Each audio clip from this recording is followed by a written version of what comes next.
Hey there, I'm Ryan O'Rourke, and today we are going to be painting a very lush, very fresh looking landscape.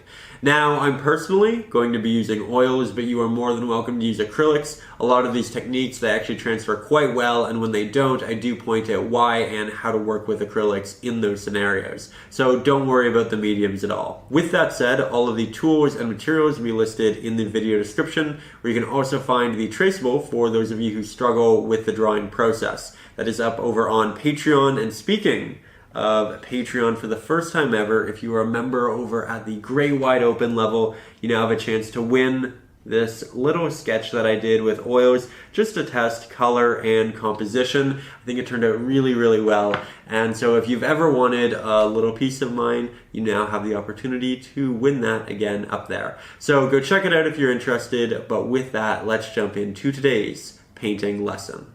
So I'm going to begin by taking my palette knife here, and I'm going to use this to mix my initial colors because it simply will keep my brushes nice and clean. We don't want too much oil building up on the brushes, otherwise we can create something muddy.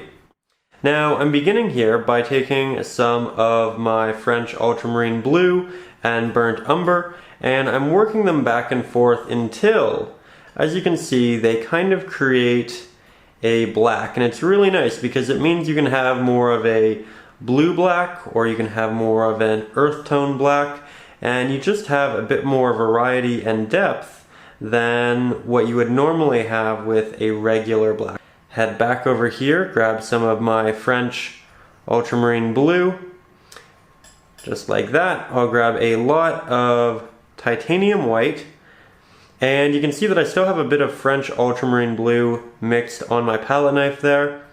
And as a result, we don't have a pure titanium white, which is actually great. I want something that's slightly off, but still nice and bright. And you can see I'm just working it back and forth until I get a fairly even mixture of the two. Then I'll grab a little bit more of that French Ultramarine Blue. I'll move it over here. I'll do more of that blend. I'm going to take a hint of our black, work that in, and that's just going to take down the saturation a little bit. Just trying to create a couple of different blues here for the sky.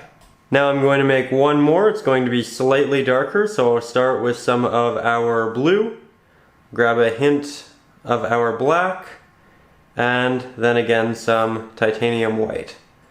And we'll just work that back and forth. Now I'm going to take my medium-sized flat-headed brush. It's about 1/3 of an inch, and I'm going to start with my brightest pigment here. And I'll start applying that around the sun right here, and I'll just start moving it out relatively softly. But I don't want to move it out too much, otherwise it'll really start to thin the pigment, like you can see here. So we'll go back, we'll grab some more, start working that along the edge, and you can see right there are some brush strokes showing through. You can see all of the little bristles of the brush, and there's impressions, and I actually like that a lot. It's a good reminder of the medium we're working with. And then as we get a little bit farther out, we can start using our other mixed blue. And I'm just working this along the edges initially. And then I'll go back to the brighter blue and I'll create a bit of a transition between the two. The more you go over the pigment, the softer the application is going to become. Again, I like to leave a little bit of that brush stroke showing through, but you don't have to. You can keep working it with a very soft touch until it is entirely even. Just slowly building a gradient of light from where this light is being emitted. Grab a bit of that darker pigment, continue working our way outwards, and we're going to do this until we can move to the next darker pigment. Now I am working with oils, and they can be quite difficult to work with if you apply too much of them, so I'm applying very minimal amounts each time I go to the canvas. I kind of move it out, and then once I feel like I have very little left on my brush, I'll go back, I'll grab more, and I'll work in a new area.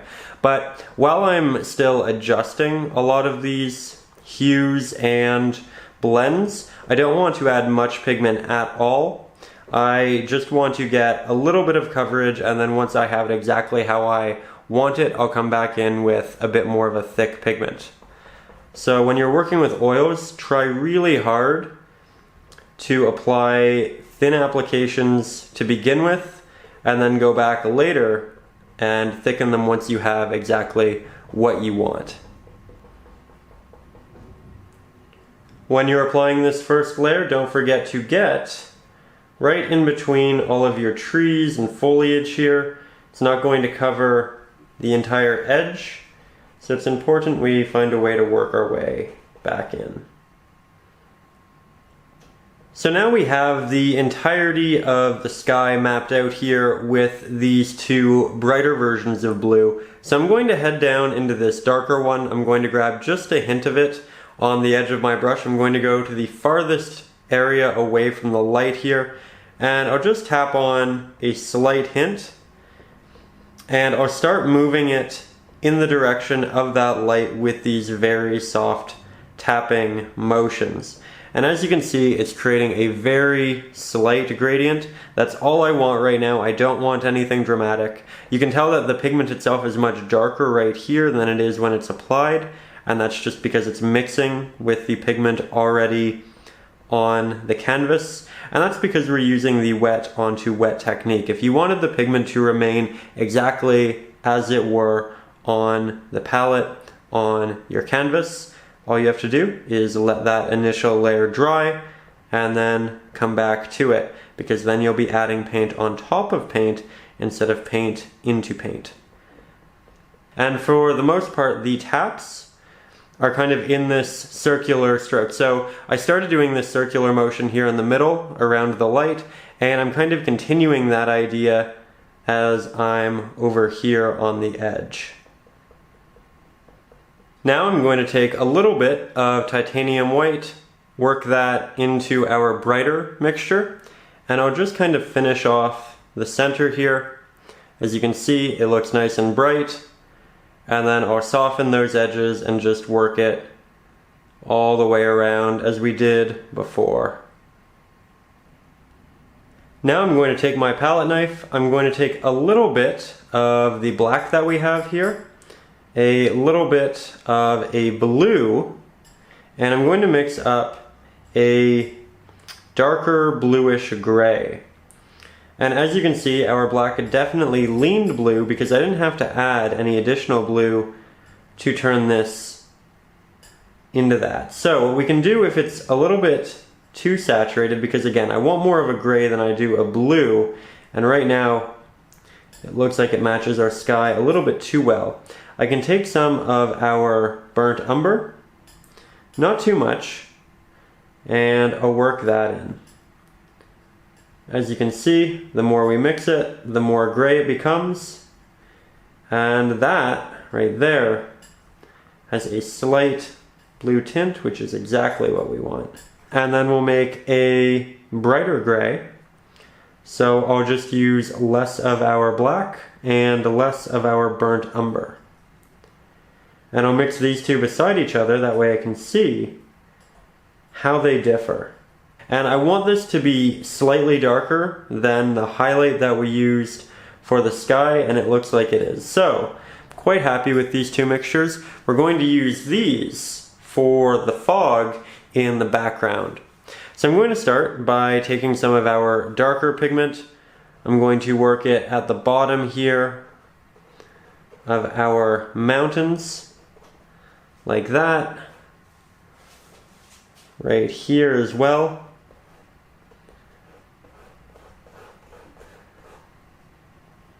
And remember, we don't want to add too much pigment too early on.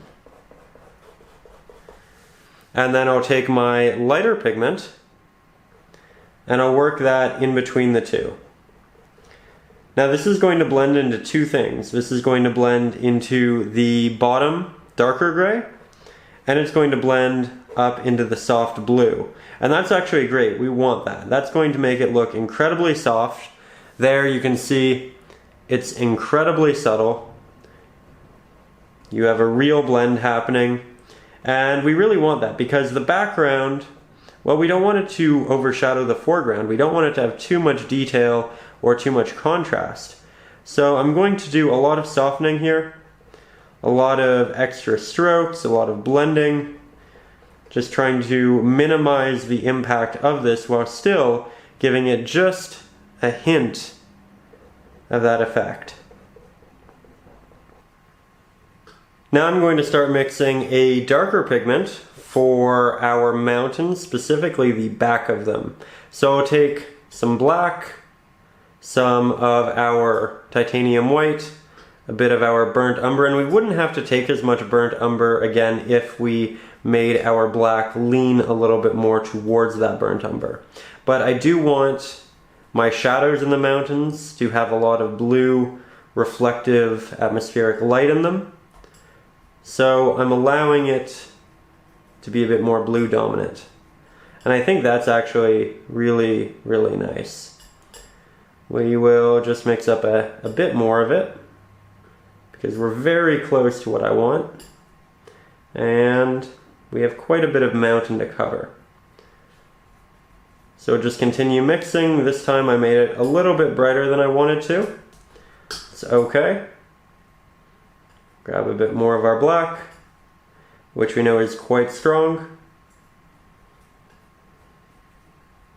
There we go. Already darkening it again. There we go. A really nice dark gray. We will also again mix up a slightly brighter version of it. So I'll take just a hint of it, move it off to the side, grab a lot of titanium white. Now I'm back to our main flat-headed brush. I'm working in the backs of our mountains, trying to work on the edges first because my brush can deliver the most sharp, clean lines when it has a lot of pigment on it. So I'm just going over the edges right now. If you find it difficult to deliver some sharp, straight applications, try grounding your hand on the canvas on a dry area using your pinky finger. This should take out a bit of the shake and give you slightly more control in your general motion. And then once I start to run out of pigment, I'm just going to work this back down. Here you can see I'm really moving that pigment down, but I'm going to start avoiding this area right here because I have a lot of mist that I want to be rolling through. So I'm just going to avoid that for now. Remember to apply thin applications in the beginning and then go back and thicken them once you are quite happy. Now I'm going to take a little bit of our highlight and just work this along the edge of the darker mountains to give us a reminder of where all of these shapes and forms are, because we are soon going to be bringing this darker pigment over here and I don't want to lose that edging.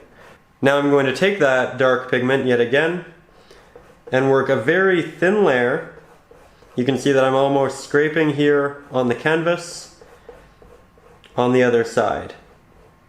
And it's going to mix and blend with that lighter pigment we just applied on the edge. It's going to make it lighter than the other side, but still relatively dark, which is what we want because we want to add highlights into it to define its details and further shapes. So we can't have it being too bright too early. Now I'm going to take my smaller flat-headed brush. This one's a little bit less than 1/4 of an inch. I'm going to go back into that real highlight pigment we have. I'm going to pick the tops of some of our peaks and I'm going to start working down with some of these sharper lines and applications. And they won't be truly sharp yet because again we are working on top of wet pigment, but they're going to be sharper than what we just achieved. And this is how we're going to build a lot of dimension and depth. So I'm starting on the edge because the light is coming this way. It's going to catch that edge, it's going to illuminate it, and then I'm letting it break off and move downwards. As it breaks off, it's going to dissipate a little bit because that pigment's going to be blending with more dark pigment, and it's going to continuously make that line a little bit softer, which isn't a bad thing at all, because again, as you move farther down, you're going to get more shadows cast, and there's going to be significantly less light. But I'm continuously just breaking these lines up more and more. Here we're coming back over to the slightly more distant mountain, and we'll make sure this one's a little bit brighter because it's farther away, so it'll get more light, it'll get more atmospheric light, there'll be a lot more blue kind of bouncing off of it from the sky and the clouds. So I'm not going to leave as much dark in between here, and I'm going to do more soft blends like that.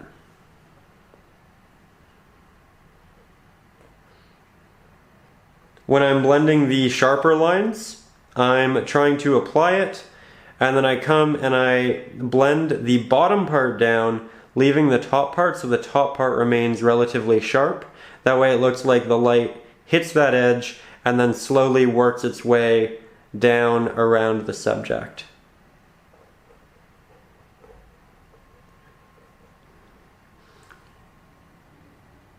Now here I'm just going to spend maybe half an hour just touching up the details in here, adding more highlights, more blues, darker areas, and just doing really more of everything we just did. Just want to put the time in and make sure we have as much diversity as we can in this area. Now that we have our basic details worked into here, I'm going to add some more of this mist right in between the crevice of this mountain and this mountain.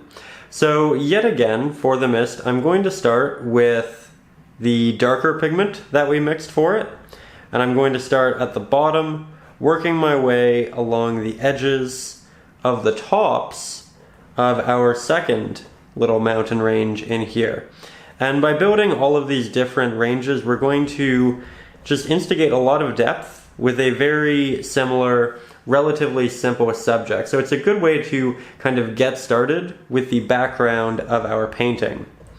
And now, as you can see, I'm going back to the highlights that we use for our mist, and I'm going to work that in here as well. I'm going to have the mist roll in, kind of get stuck in this area, and then swish back up. So here you can see that it almost acts like a wave, and sometimes thinking about subjects as different subjects that are a little bit more easily comprehensible is a good way of just getting started and getting those movements and applications in there. So I'm starting with very minimal amounts of pigment, as you can see. I'm consistently going back. I'm not taking much here from my palette. And I'm doing that because I don't want it to get to be too cumbersome or muddy. Remember, we use very minimal amounts of pigment to begin, and then once we have what we want, then we can go back in with the more thick, liberal applications. Now I'm switching back to this larger flat-headed brush, taking the darker pigment that we've mixed for our mountains, working along the edge of the next mountain set. Yet again, I'm going to do the edging first, and then when I start to run out of paint, I blend down and inwards. But we're just going to do a very simple application to begin with, the same way we did the others, with a large brush and relatively small amounts of paint.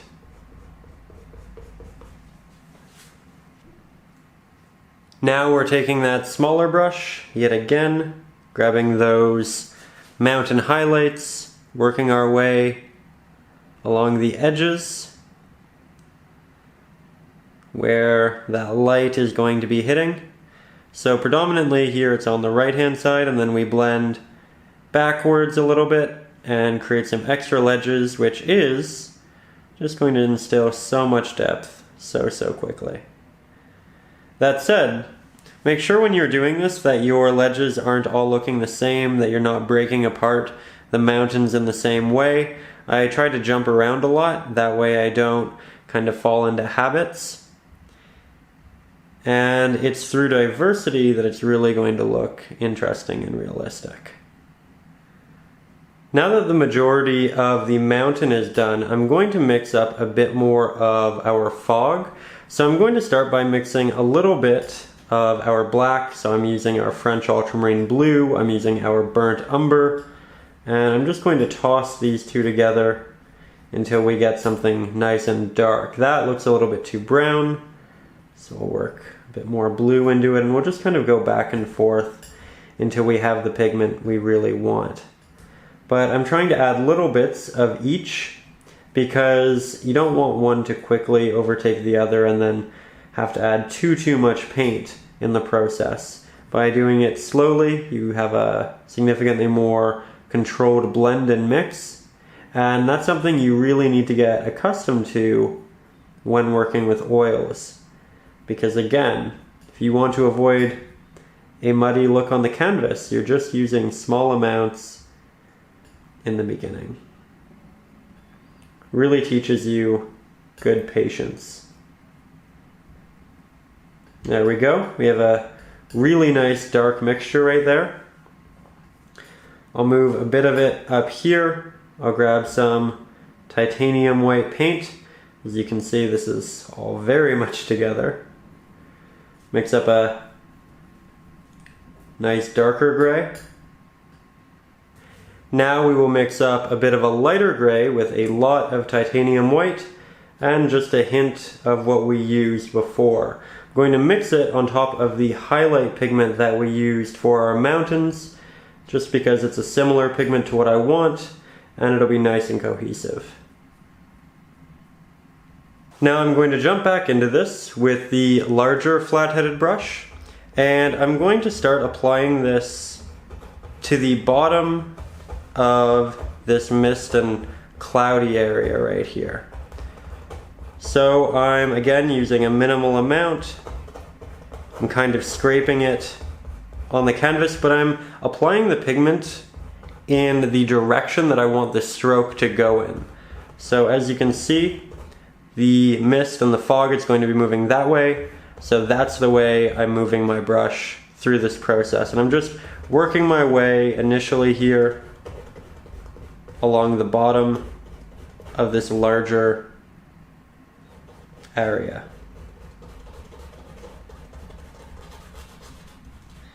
And then once I have those edges, I start to work inwards. Now I'm grabbing some of our highlight. As you can see, it's nice and blue still. And if you feel it's a little too blue, you can just take some titanium white, work that in there. I generally don't advocate with oils for blending pigments, colors on your actual canvas, but you can do that if it is your preference. Here, I'll mix up a couple variants on my palette. And if it's too blue, remember you can just take a hint of burnt umber, work that in, and it will really soften that effect. So here I'm working right in between this darker area of the cloud and the darker area of our mountain. And once I have a relatively good application worked through here, we almost have it, I'm going to go back and I'm going to blend this up into the mountain. And I'm going to do it with a soft little tap and a stroke. As you can see, I'm blending one pigment into the next. We're kind of having a flow and a follow through in here. And I'm going to have it work its way up this mountain, but behind this one. So we'll create a bit of extra depth right here. There we go. We're using very similar pigments and values to what we've used before, so it's all looking very natural at this point. And of course it's blending quite nicely because the oils are all still wet. That said, if you're using acrylics, just use more water in this process, and you should still be able to get those very soft, transparent applications. There we go.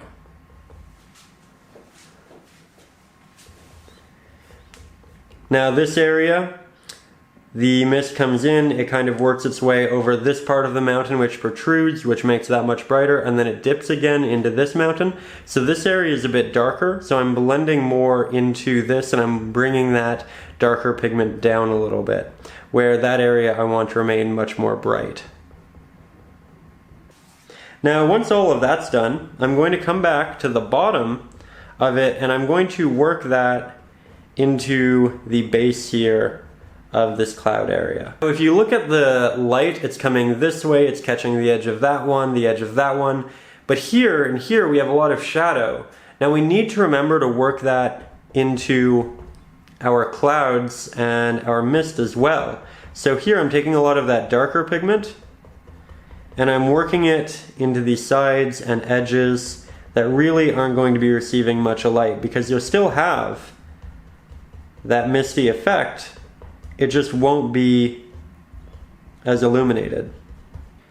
Next we're going to move into this tree covered area down at the bottom of the mountain, and I'm going to use some Sap Green to start this mixture off.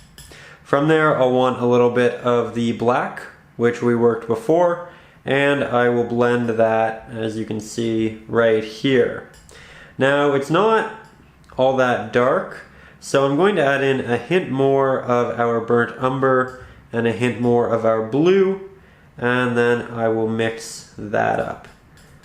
And I actually already like that better. Sometimes all you need is a little bit. Now I'll take a little bit of it, I'll take a little bit of our titanium white, and I'll also mix up a brighter variant of it as well. That way, I know when I move to the more highlighted areas that I actually like the pigment.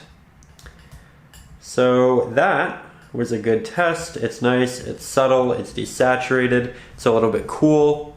It's a lot of good things. Now, we'll switch to our larger flat-headed brush, and I'll start working this down here at the bottom of the mountain. I can even take hints of it and work it up the mountain as well, throw it into the mist in different areas, and this will make it look a bit more cohesive. But the majority of it really does need to land right down here. And I'm not really going for much of a specific stroke or application with this. I'm actually going to make it a little bit darker because it's currently in the shadow of all of this right here, and I'm going to run this along the edge, and we're just going to continuously move forward in our painting. Here you can see I'm fully mixing it with that of our fog.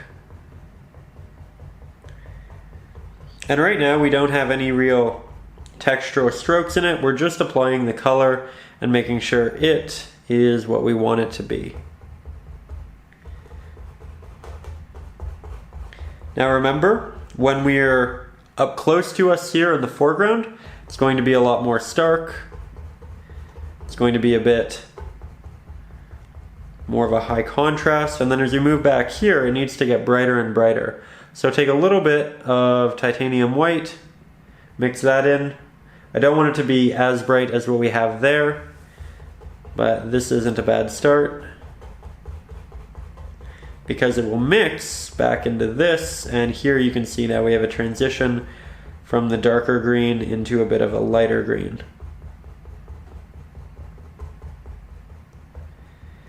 And now I'm just going to go back and do a slight blend of the gray into the green. I'm using the stroke that is again working with the movement of all of that fog.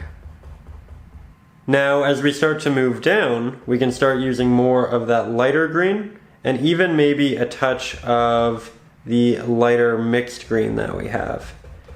So now it'll look like it's transitioning from fog and cloud into this more shadowy grass and tree line, and then once we move out of the shadow, we get this natural green, not too saturated highlight.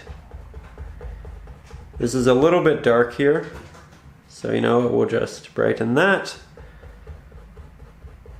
If you were wondering what the noise is in the background, that of course is my little cat Howie jumping on the furniture,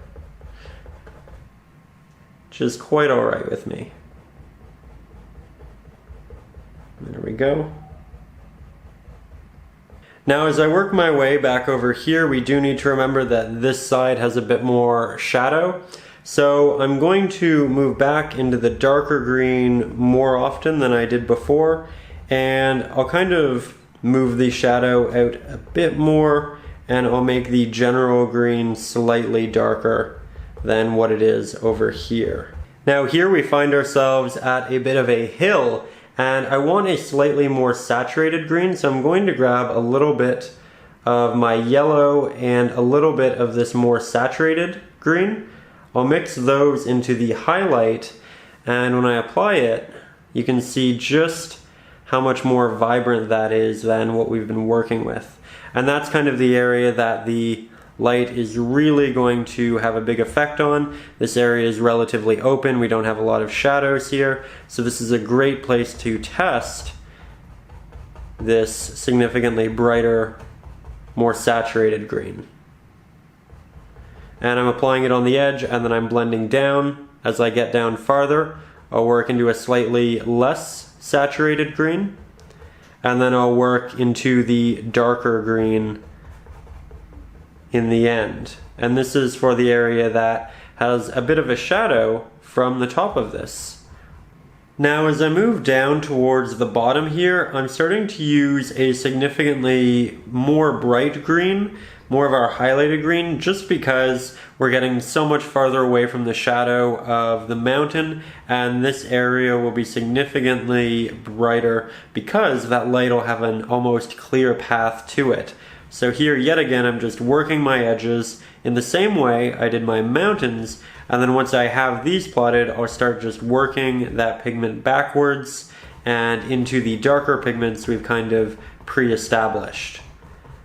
Again, I'm just using lots of little taps, and I'm moving in a similar direction to the way the land will actually be moving, which is that way and then up into all of this rock. Speaking of rock, you can actually take some of your darker pigments and move a little bit of that back into here and just have it work its way down as well. That way you have a nice transition from rock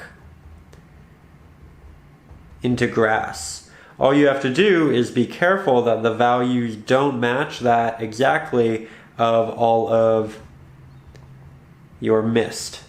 As I continue this process of reintroducing rock, I'm going to switch over to the smaller brush just because it's much more detail oriented, and we did a lot of the detail up there with this brush. So we're trying to make it look as cohesive as possible.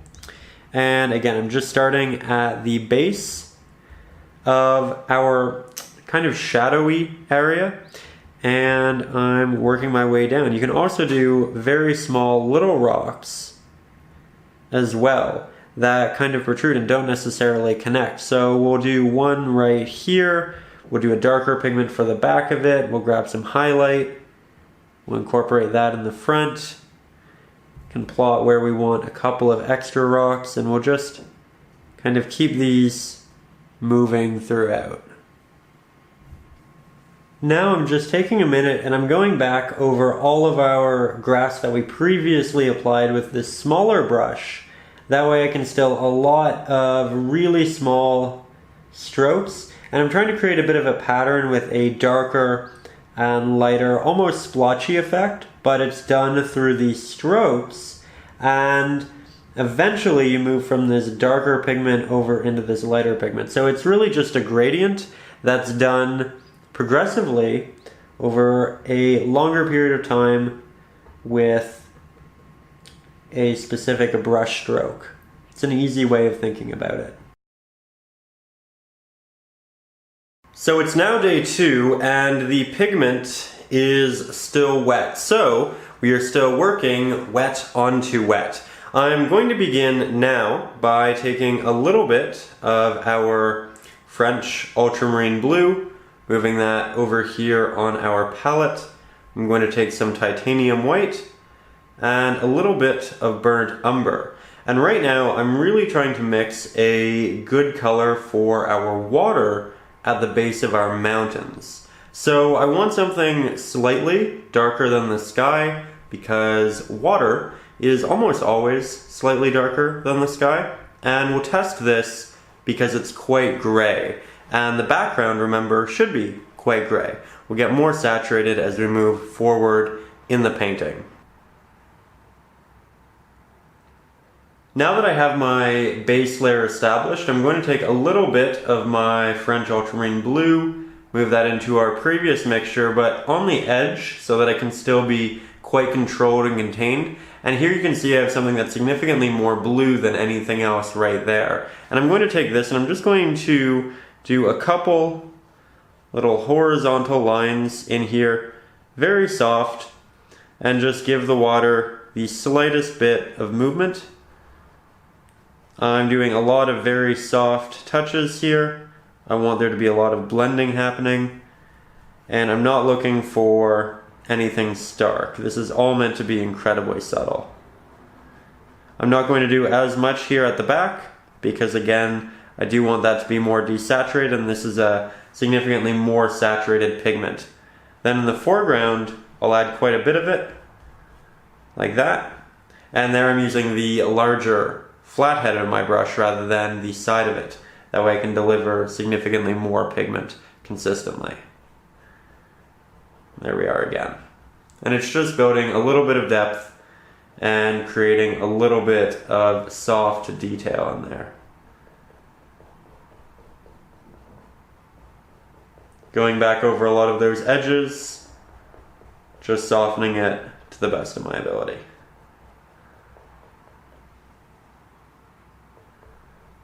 There we go.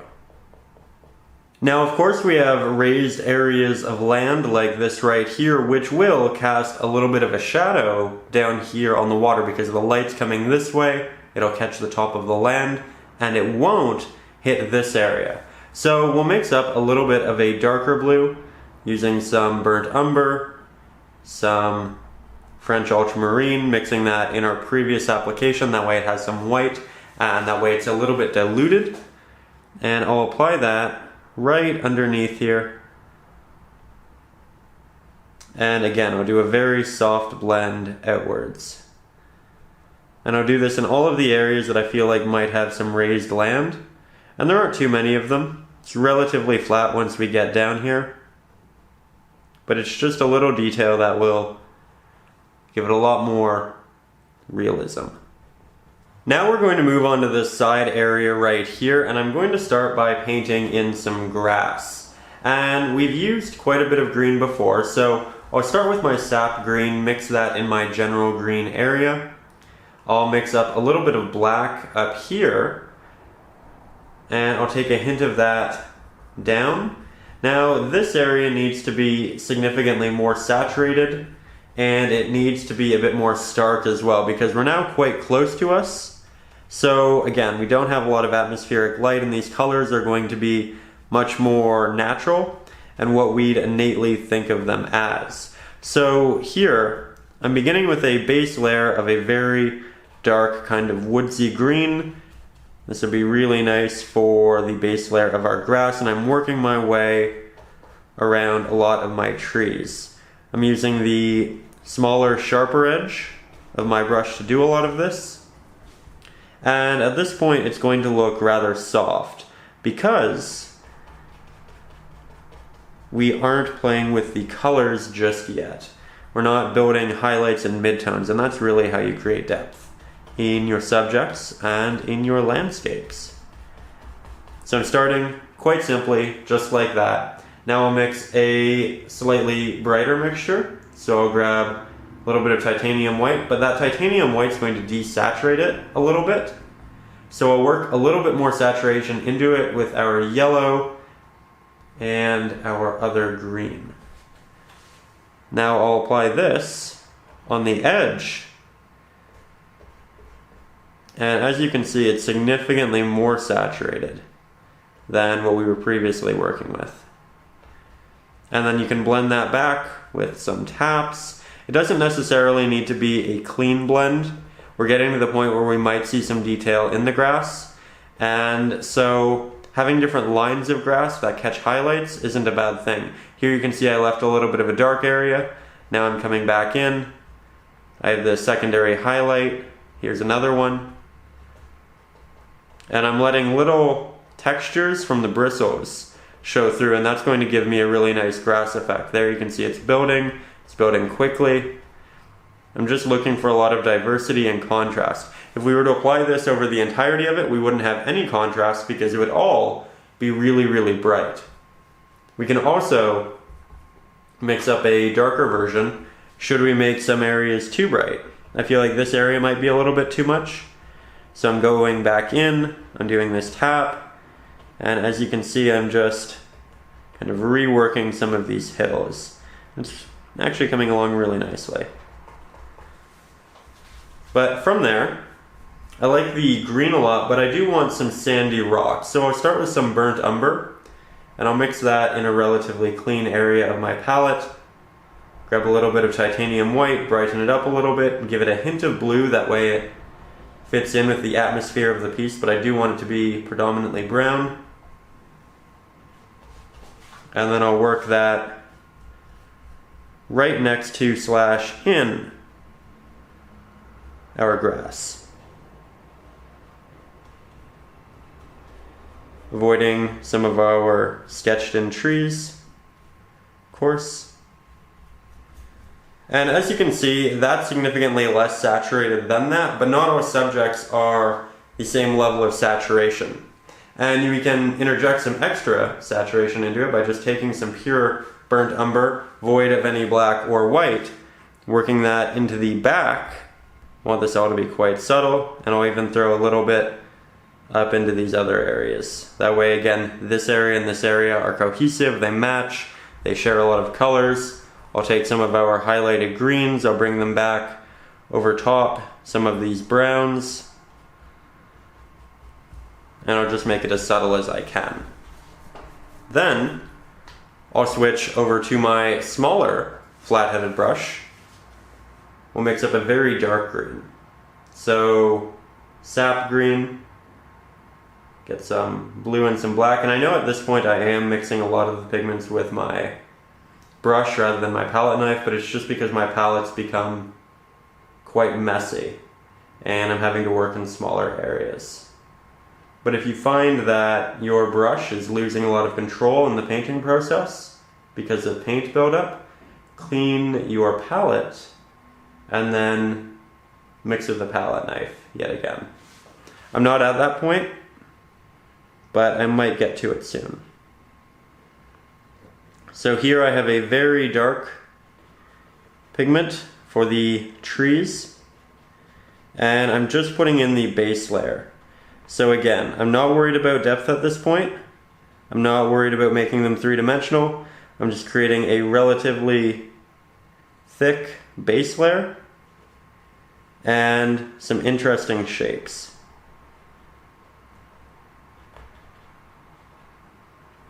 You want your trees to be different heights, different widths. I'm putting a couple of them beside each other. These two are kind of overlapping, and that's going to show a lot of depth. I know we're not trying to create depth necessarily at this point, but that's an easy way of doing it. Not necessarily putting trees beside each other, but putting them slightly in front and behind one another. Now I have all of the base layers worked in, and it's time to start adding some highlights and building some depth. So here I will need a bit of a highlighted green, and I'm going to work on top of the area that did the highlighted grass areas. because this will actually be quite similar. So I'm grabbing a little bit of yellow, a little bit of our more saturated green, some of our sap green, of course a little bit of black will be mixed in there, so blue, brown, and of course a hint of titanium white. Now I'm mixing this on top of our previous mixture, that way I know that I'm close and I have the edge right there to compare. Looks like we have just about a perfect match, which is really wonderful. And now I'm going to go along the edges of my trees that are facing the light and just tap this on really softly. I'm bracing my hand with my pinky finger on the canvas, that way I don't have a lot of shake in my hand. And I'll start at the top and I'll just work my way down. And as you can see, we have a bit of highlight there. It's a bit brighter. I can move to another tree. I can work my way in to the tree a little bit, but I'm applying as little pressure as I can possibly do, because the more pressure you do, the more of a blend you'll create and the softer it will look. But we don't want it to look too soft, because now we're getting into the foreground and we want that detail, we want that texture, we want these areas to stand out a bit more than everything else we've been working on. So I'm being quite careful with it, and I'm also not tapping on every area. I'm leaving little areas in between, and I'm trying to keep these nice and diverse. I don't want them to all look the same, so I don't want to use the exact same pattern or technique in all of them. Now I'm going to take a good amount of my burnt umber, a good amount of my French ultramarine blue, and I am going to mix up another quality amount of our black pigment, because we're going to move into the foreground where we are going to have the greatest contrast in our painting. So we need a lot of dark darks and the light lights. This should be sufficient for the start of that. So for this, I'm going to begin by taking my larger flat-headed brush, because we need to cover a lot of surface area. I'm going to take just a bit of this black, move it down with a little bit of Sap Green, and just the smallest hint of titanium white. We don't want to gray this much at all. And I'm going to apply it where I'm going to have grass here in the foreground, recognizing that a lot of this grass is going to be a bit darker, because we have all of these trees and everything here creating shadows in this area. The light's coming this way, so hypothetically you would get a lot of light, but there are also a lot of visual obstructions. So we're taking that into consideration, and I'm essentially just layering the back area of all of this with this darker pigment. Trying to make sure I have a decent application that covers all of the orange, the burnt sienna, on the canvas, but not too much that I can't go back and edit the pigment later. Once I have the grass here mapped out, I'm going to mix again a significantly brighter, more saturated green. So I'm using my yellow, both of my greens, a hint of titanium white, and really not much Mars black at all. My brush is still a little bit diluted from all of this, which I feel is enough to mix in. So I'm starting here on the edge, and I like this pigment. It's extremely saturated. I think it could be a little bit more yellow based. I generally like the light to be a little bit more yellow based. There's a bit more blue. So we'll try applying this now, and we'll blend it back into our previous applications using the edge of our brush. That way it can kind of look like different clusters, clumps of grass. It's a very simple technique, and I'm just blending it back with this tap effect. We're creating a gradient.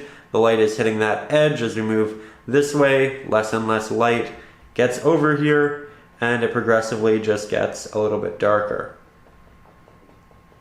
So we're just taking our time. I'm not applying much pressure because I don't want soft blends. I'm doing taps on the surface. There we go. And you could switch to your smaller brush here if you want really fine detail. I think I'll come back in with that in a little bit. I do feel like the foreground is a little bit bright, so I'm taking a hint of our darker green, and I'm working that up here as well.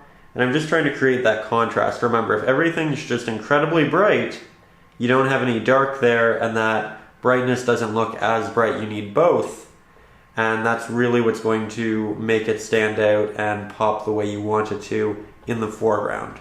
Now we're going to continue working on that foreground. This time, however, I'm using some burnt umber and for the first time, a little bit of burnt sienna.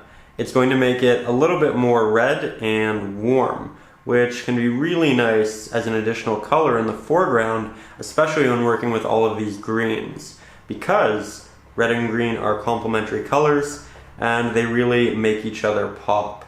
With that though, I do still want a bit of gray in there, because these are rocks and they aren't going to be hyper saturated. So I applied a little bit of that burnt umber, burnt sienna mix. I decided it was simply too saturated, so here we're mixing in some black and white, and we're getting something that's significantly more natural looking.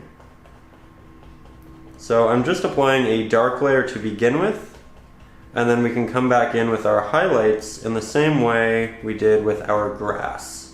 And we're just going to build these up over a period of time, grabbing some of our pre-mixed black, a little bit of our burnt sienna, burnt umber, hint of titanium white. And we have quite a bit of rock in here to cover. So again, take your time. Don't apply too much paint to any area, and just slowly build it up. Now, as we start to get a little bit farther back in this area, where things will get a bit more shadowy, I am mixing in more of our mixed black, because this area is innately just going to be a bit more dark. Shadowy. Don't use this clip right. Now as we move farther back into this area, I'm using slightly more of our mixed black in our mixture because this area is going to get significantly more shadows, and while this does have hints of that nice brown and red, we're not going to have as much of it. So here you can see a real contrast between this and this. I'm just slowly making that progression as we move to the right and to the bottom here. But when we start to move back this way, I'll throw in some extra burnt sienna, burnt umber, titanium white, and there you can see a real contrast. Remember, these aren't actually bright, these new mixtures. This is just bright relative to that, and it's an important distinction to make because we still are going to go back in and add actually bright layers and applications. These are still just the darker base layers, and it's important not to get ahead of ourselves and make something that is actually bright. Now, when painting with oils and acrylics, it's important to remember that some pigments are more transparent than others. Burnt sienna is generally quite transparent, so I'm using quite a bit of titanium white because it's a very thick pigment, and it's going to ensure that we have a good coverage in our first layer without using too much paint. You'd really have to use a great deal of burnt sienna to get a relatively opaque first layer, and we don't want to use that much pigment. So I'm desaturating it a little bit with the white, but it's worth the trade in my opinion to not have to apply too much paint. And you can do that with titanium white and Mars black frequently throughout your painting if you find that you want your initial mixtures to be opaque but not too thick. So here you can see we have a good base layer. A lot of the rocks have a bit of a darker backing, then they move to the brighter area. And now we're going to take our smaller flat-headed brush, mix that in with the pigment we had and some extra titanium white, and we're going to build up a highlight, which we're going to apply to the edges and top areas that are going to be receiving significantly more light. So the light's coming this way, The top of this rock is going to get some light. The top of this rock is going to get some light. This one a little bit too. And I'm going to start with minimal amounts, and I'm just going to build it up slowly. This one might get a little bit, but it's not going to get as much because it's a bit farther back. There we go. This one might get just a hint. But you can see how I'm just slowly wrapping it around the edges and building it back in very small ways in different areas. I'm also applying it with a sharp edged brush, and then I'm blending back with lots of little strokes. That way the edge remains sharp, and then everything that's blended back gets significantly more soft. I'm also doing little taps in the rock, as you can see, to create some extra different textures and movements. You can also grab your darker pigments that you used if you add too much light, and you can just reintroduce those shadows again should you need to. Now we're heading back to the larger flat-headed brush, some Sap Green, a little bit of our mixed black, and I'm going to start working in the middle of the body of our trees here. And remember, the light's coming this way, so the back of these trees is going to be quite dark because there isn't a lot of light directly hitting it, and there are a lot of leaves, so they're quite dense and the light can't quite penetrate that area to a great extent. So here, I'm moving my brush fairly sporadically. I'm looking for the larger forms that I've kind of drawn and left out here. And I'm just moving my brush that way, that way, that way, trying to keep it really different, and I'm trying to leave a lot of my strokes ending with a little bit of a wisp. That way we get a sharper edge in that area. But I'm going to do this to both of these trees. And again, I'm starting with a minimal amount of paint because we will be adding a lot of highlights into this, and I don't want there to be too much dark pigment that will really end up diluting all of the lighter pigment. So we're just starting simply. I'm also occasionally picking spots that are kind of outside of the drawing, and I'm just tapping on a little bit of that pigment. That way we have some leaves that look like they're kind of protruding and sticking out of the main body of the tree. This is just another little technique that's going to add a lot of life and realism to the piece. Don't do too many, but one here or there. Here you can see I have two, there's one, there's one, there's one. They can really help make it look significantly more interesting than what would have otherwise. Now that we have the main edges in, I'm working yet again with the smaller flat-headed brush. I'm grabbing a lot of yellow, a bit of our green, a hint of titanium white, and a hint of our mixed black. And this is going to probably be the highlight that we have on the edge, at least initially. So here you can see I'm tapping it around those edges. I'm trying to, initially at least, have it overlap the other portions of the painting, so all of the blues, the mountains, the sky, and then later I'll come back in and I'll blend it into the darker pigment.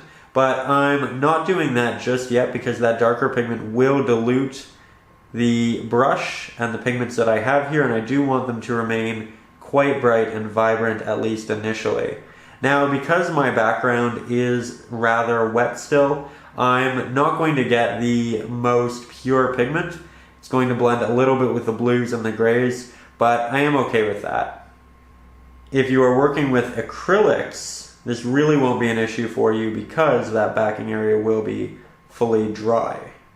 Now that I have an edge done here, I'm starting to work my way in. As you can see, I'm rotating my brush in between different taps, that way I get different effects each time. And I'm just trying to create the impression of very small little leaves. And at this distance, you'll actually see the individual leaves. So I'm not trying to create the impression of them as we did with trees like that. I'm actually trying to create the movement, the shape, the flow, and different little clusters of them as well. So here we are being significantly more meticulous than what we were, and I'm trying to make sure that if the pigment starts to look a little bit dirty, I'm going back to my palette, I'm grabbing more of it, and I'm just working my way along that edge, moving it in, and here you can see I'm actually moving it into the middle. I'm rotating my brush, I'm creating all these different strokes, but what I'm trying to do is I'm allowing it to dissipate.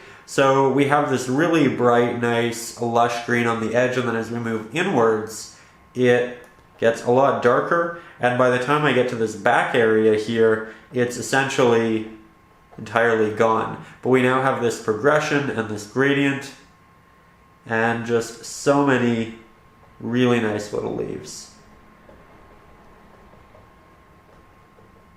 I also go in and I rework them occasionally if I feel like their shape isn't great, and if things get a little bit too bright, you can always take that darker green and work it back into that lighter green, and it's really just a process of going back and forth until you have all of the detail that you want, but recognize that the more that you do go back and forth, the more you build up that pigment, and eventually it may become difficult to work with, but at that point you can just let it dry, come back to it. And that actually isn't a bad thing, because we're now in the foreground. We want texture, we want it to pop a little bit, and that's actually really going to help that process. So the more layers you do here, the better it will look in the end. I now have all of my trees worked in there, so I'm taking some of our burnt umber, a little bit of our mixed black, and I'm going to come in now and start working on the base and the trunks of the trees, which are going to start here at the bottom, as you can see. But I'm also going to move them occasionally through different portions of the tree to show that this tree really does have a lot of different dimensions, that the foliage is inconsistent to a point. And that's a good thing. You want it to be. You don't want every piece of foliage to have the same leaves in the same areas, and that means there are going to be openings and different little pieces of it that keep it captivating through a longer period of looking at it. So here you can see I started with a more central piece. It's kind of moving upwards. It tapers up as it moves upwards, and we have a piece that breaks off. It breaks off again, and you rarely want something that moves straight up. Generally you want something that kind of divides itself in different ways, but also has a bit of a lean to it, and that's going to make it significantly more interesting and realistic. But here, I'm trying really hard to keep a minimal amount of pressure with my brush, because I want these applications to be really small initially. If I want them to be larger later on, I can go back, I can thicken them, but it's much easier to thicken these pigments in these branches than it is to thin them. So I'm really just being as delicate as I can be with this right now. There we go. And this area right here is a little bit more thick than this area right here, and we don't want that. We want it to progressively get more thin as we move up. So we have two options. We can wait for this to dry, or we can thicken the bottom. I'm going to opt to thicken the bottom right now. We might come back later and thin the top, but this is something we can do in the moment. And I'm okay with it being a little bit more thick.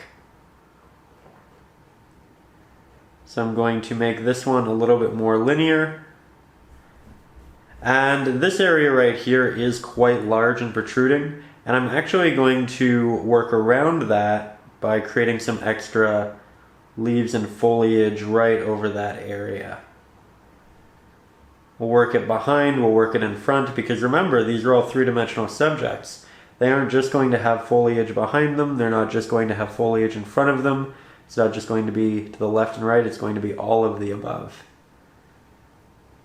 So here I'm just going back to our darker greens, our highlighted greens, and I'm using these to kind of cover areas that got a little bit too thick initially.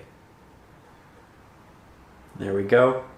If you're finding it really difficult to apply these, it might be because your brush simply has too much pigment on it right now, or because there's too much pigment on the canvas. And if that's the case, you just need to let it dry and then come back over it with a wet into dry technique. Here you can see I'm finding little openings where I can introduce a new branch or two.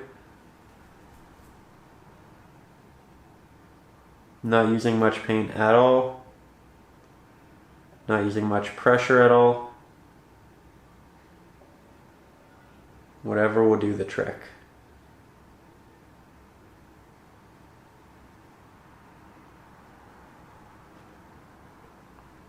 And of course we can also work some into the middle too. This is really what's going to make it look natural. Once we have all of that established though, we can take some titanium white, mix that into our burnt umber. I'll take a hint of the burnt sienna. That way it's cohesive with the rest of the foreground and it has a bit more light and life to it. Figure out where the light's coming from, and I'll just tap this very softly along the edges.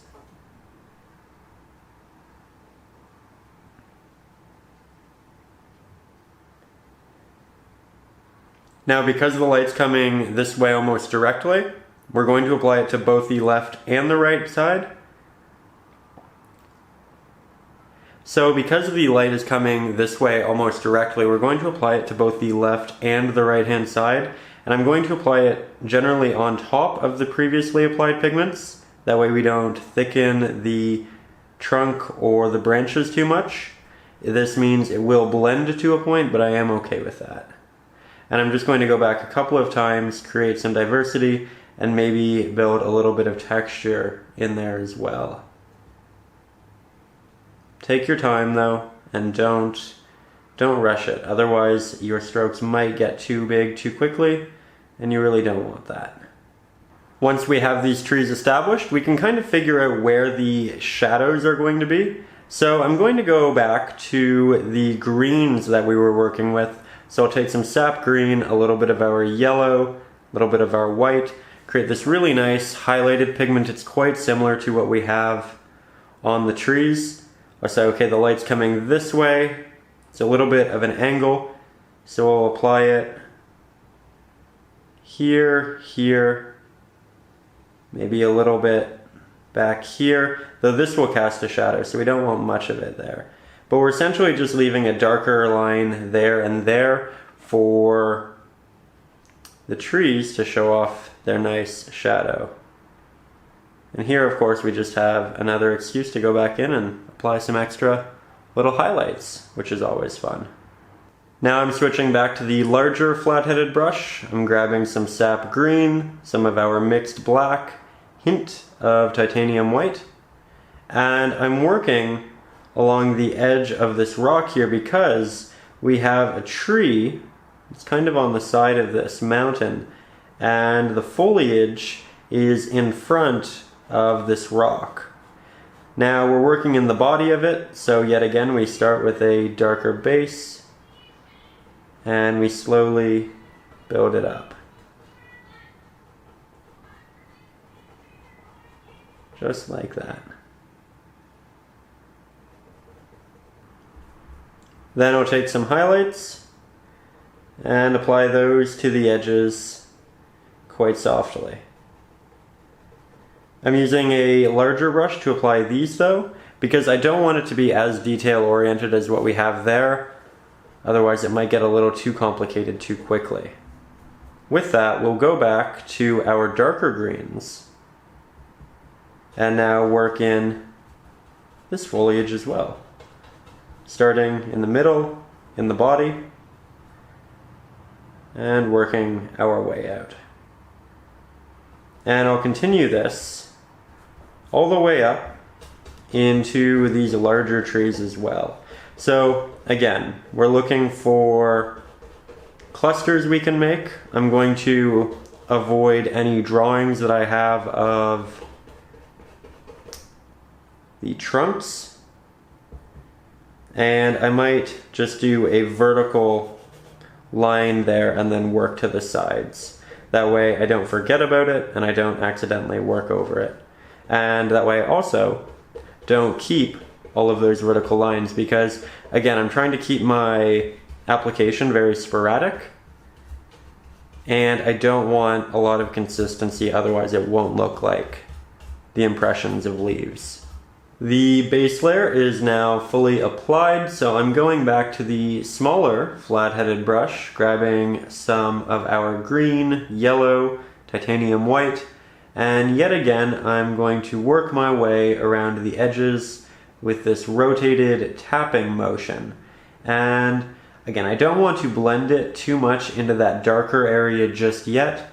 I'm starting with more of a blend over into the blue, and then once that's concluded for the most part, we'll work our way back into that darker green where we'll be more okay with diluting that pigment. So I'm just going to continuously mix slightly different variations of this for diversity's sake and applying it to all of these edges. We have a lot of them here. There's quite a bit of space. And this is actually a really cathartic process. I enjoy this a lot. It's one of those things you can't really mess up or do poorly. It's just very relaxing. So I'm going to continue here. I will let you continue there. And then we'll start the blending together. Our edges are just about covered. So now we are going to continue with our trees by taking yet again our 3 highlight pigments, blending them together, coming in to right in between our outline and our darker area, and I'll start tapping that along and slowly blending it back in. Remember, here we are creating a gradient, so we want the edge to be the brightest and then it to progressively get darker as we move in. That will happen naturally as we lose paint on our brush, and that which is applied blends significantly more with the darker green on the inside. So here you can see I'm really just jumping around because we don't want to blend too much in any one area. And it's through this process that we create all of that depth. This is where we see all of those extra little leaves, and as you can see, my application is still holding quite strong. I'm still rotating my brush. I'm still moving my brush with a little bit of a swish. That way we continue to get a bit of a sharper edge, and our leaves, while they look like little brush strokes, they also have kind of a sharp edge to them in different areas. And it's always changing because, again, we are moving our brush quite regularly and quite dramatically. Now for our next step, I'd recommend really taking as much paint off that brush as you possibly can, and then grabbing some burnt umber, bit of our mixed black, hint of our burnt sienna, and a hint of titanium white, because now we're going to go back and work on, yet again, all of our trunks in these trees. And I'm going to do this with a lot of little strokes. You can see that it's not one continuous stroke. That generally thins the paint and leads to a larger stroke. What we're doing here is going to give it a bit more of a textured look. It's going to give it a bit of a natural wind, because chances are every time we take our brush off the canvas and then reapply it, it's not going to come down in exactly that same place, and it's not going to make the exact same stroke. So by doing this, we create something that's a bit more natural looking. And as you can see, I avoided a little bit of the foliage there. Don't want it to go through all of it. We did leave a lot of openings for this very situation. And there you can see it kind of winds that way, and then it winds back up to the left here. We just want lots of diversity in those movements. And this one can kind of get lost and probably end up back there. But that's a really nice application. Then we go into the highlights, titanium white, burnt sienna, burnt umber. Now the sun is going this way, so the left-hand side will get a bit more of a highlight this time. Again, I'm going in with just a little bit of a tap. You can see it's mixing with the previous pigments, so it's graying it a little bit, which is actually nice.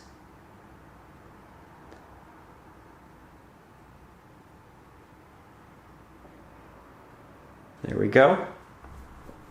Now this area right here, it's quite bright, and it has a lot of foliage in the way at the bottom, so we don't want that. I'm going to take a bit of a darker pigment and just work that backwards a little bit.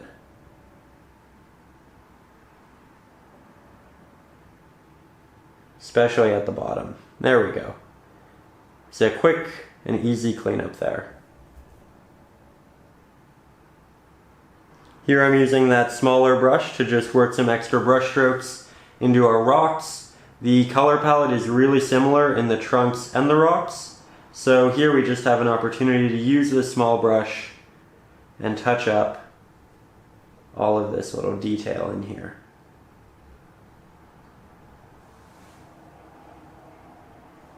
Not making major changes, just creating little details and openings that weren't previously doable when working with that larger flat-headed brush.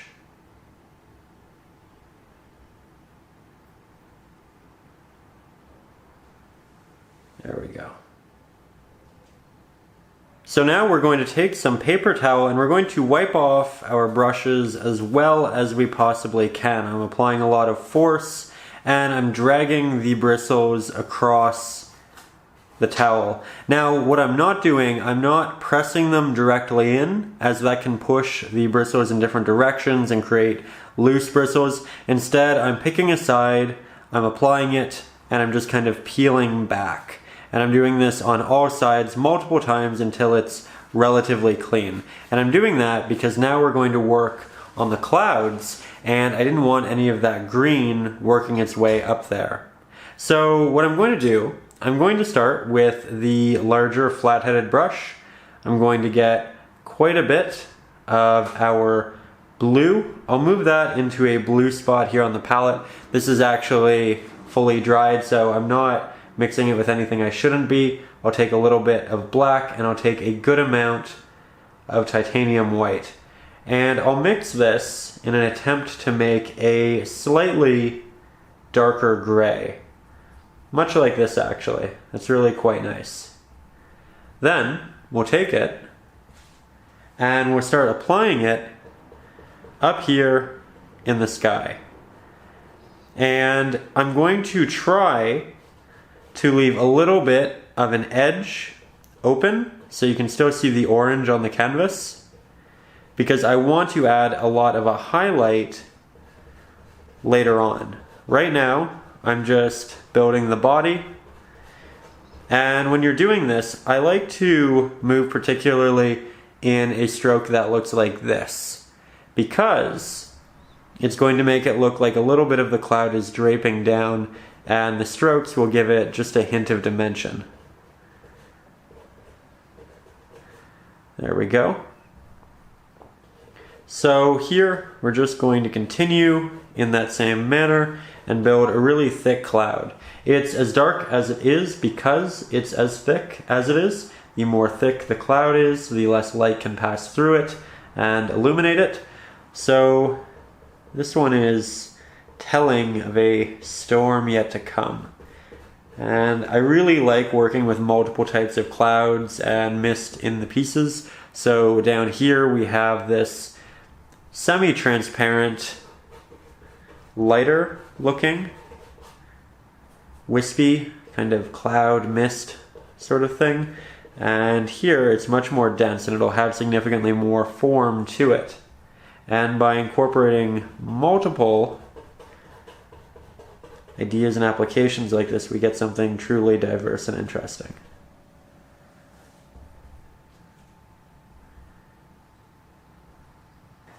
As I get farther back in the cloud here, I'm starting to use a slightly darker pigment, as you can see.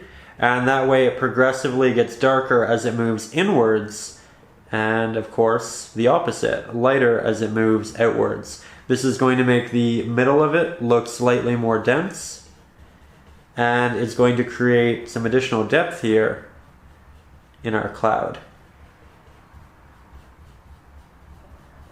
Working those edges with lots and lots of little strokes. Now that we have the body of the cloud worked out, I'm going to take quite a bit of titanium white, move it off to the side, grab a little bit of what we were just working with, create a nice mix, and now I'm going to go right onto that side and I'm going to start creating a blend between the light of the sky and the darker, heavy cloud. So I'm trying to yet again skew more towards the sky. That way I'm not taking all of this dark pigment and working it over into that blue. And then once I have my areas kind of complete, then I'll go back and I'll do this blend from that lighter pigment into that darker. And I'm trying to keep my stroke moving in the same direction I want the cloud and its movement to be moving in. So that's all going to be dependent on the wind.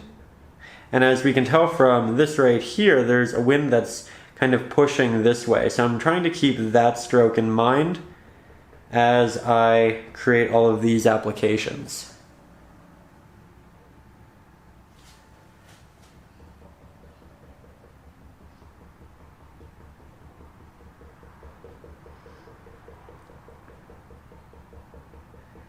Slowly just moving it in, doing lots of little taps, and again I'm moving in this shape quite frequently.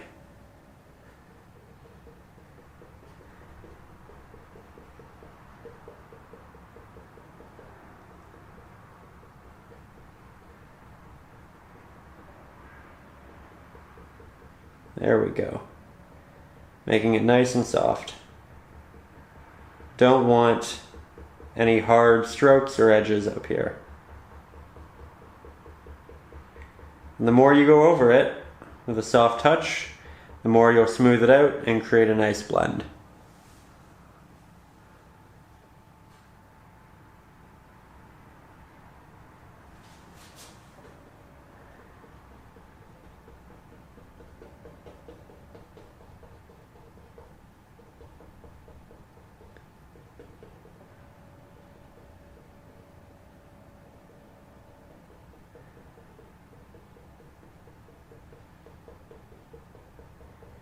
Now this part of the cloud, as you can see, is going farther off into the distance. It's getting a bit more light. We can make it maybe a little bit less dense because it is smaller and have more light pass through it just like that. We don't want the entirety of the cloud to be the same density, and therefore we want different areas to be slightly more illuminated than others. And we just want to play with that. You can always make things darker, lighter. Figure out what you like in your painting. If you want the cloud to be a little bit lighter, if you want it to be a little bit more dark and dramatic, it's entirely up to you. But these are essentially the techniques you utilize to do both of which.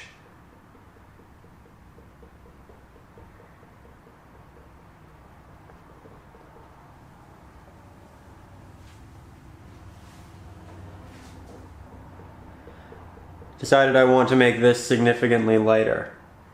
So I'm going in with a lot more of our titanium white.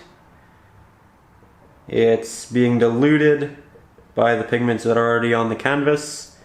It's blending to a great extent, but we're definitely slowly building this brighter pigment.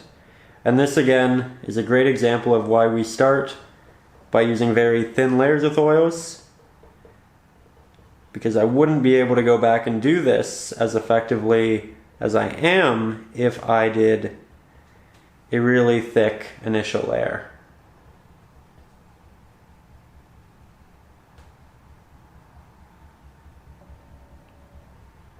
There we go.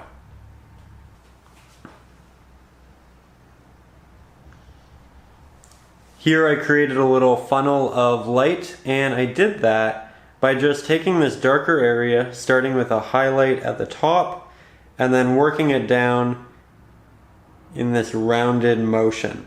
And what that's doing, it's making it look like there is this cloud behind the mountain, it reaches up, and then this actually moves in front of it a little bit. So it's creating this movement and then another movement, and it's just making it significantly more three-dimensional. So playing with different fun things like that can be great. And we can also extend portions of it by just creating these little tapped effects that move outside of it, make it much more captivating. But of course, now we need to go back up to the top and blend that as well, because we still have quite a bit of orange up here. Remember to start on the edges and then blend your way in.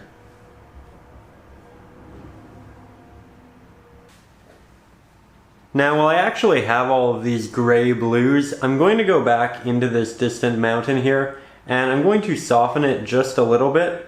As we've continued working through the painting, I've kind of come to the conclusion that there's a lot of detail back here, and it's almost distracting from what we have here in the foreground. So I'm just applying some very soft applications, taking out a couple of details, and unifying some of the different areas here in the mountain. You can also go very softly over darker areas to make them a little bit less contrast heavy. And we can do that on the other side as well to get a slight blend. If you're working with acrylics, you can do this with your regular pigment and a lot of water, and you should get a very similar effect. It'll work almost like a glaze.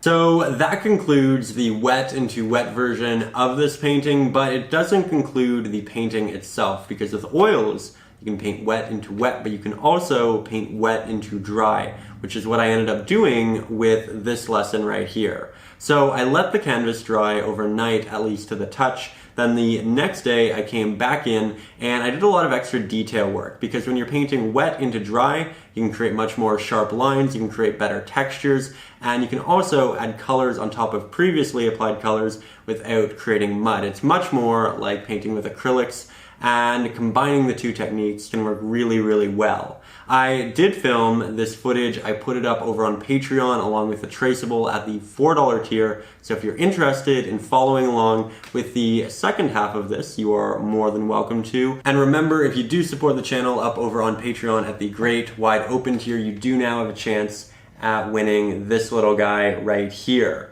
And speaking of kind of putting my artwork out into the world, I don't normally do this, but I really love this piece. I want it to have a nice home. So for the first time in a long time, I'm putting this guy up for sale. I don't currently have a website, so I'll be putting it up over on my Etsy page. So if you've ever wanted either a big full piece of mine or a smaller little piece like this, you now have the opportunity to get either of them, or maybe both of them. But with that said, I really hope you enjoyed. I hope you had a great time. I personally loved working on this. It was a true passion project for me. I love oils, and I feel like today we made the start of something great. I really look forward to continuing this series onward, and I really do hope you enjoyed. So thank you so much for joining me here today. I will see you very soon with a brand new painting lesson, or in just a couple of minutes if you go to watch the extended version of this lesson. So with that said, thank you so much for joining me, and above all, as always, stay creative.